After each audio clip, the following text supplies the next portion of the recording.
ఈ మధ్య మేధావులు బయలుదేరారు. ఏ మంత్రాన్ని పట్టుకొని? ప్రేమ మంత్రాన్ని పట్టుకొని. మనం వాళ్ళు ప్రేమిస్తానంట, వాళ్ళు యేసుప్రభుని నమ్ముతారంట. సారీ, అలా ఎవరు నమ్మకూడదు అస్సలు.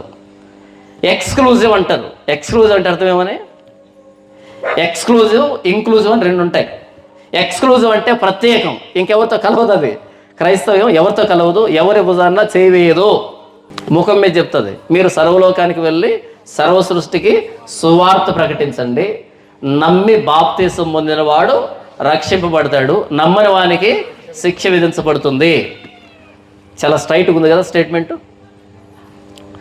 మీరు సువార్త చెప్పండి, వినకపోతే గడ్డం పట్టుకోండి, ఇంకా వినకపోతే దువ్వండి. చెప్పాడా?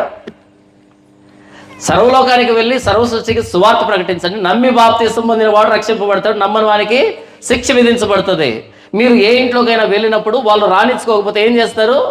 అక్కడి నుంచి బయటకు వచ్చి మీ కాళ్ళకు అంటుకున్న ధూళిని దొలపండి, రేపు నేను చూసుకుంటా వాళ్ళ కథ ఏదో. సువార్తలో భంగపడ్డాలు లేవు. సువార్తలో ఏమంటారు? ప్రేమించి వాళ్ళు ఇచ్చేదాన్ని తింటేనంట వాళ్ళు మన యేసుప్రభు దగ్గరికి వస్తారంట. సిగ్గు లేదన్నమాట చెప్పడానికి కొంచెం కూడా.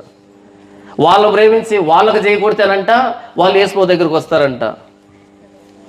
ఏంటి బ్రాండ్ అంబాసిడర్ యేసుప్రభుకి? ఎలాగోలా వాళ్ళను నమ్మించడానికి.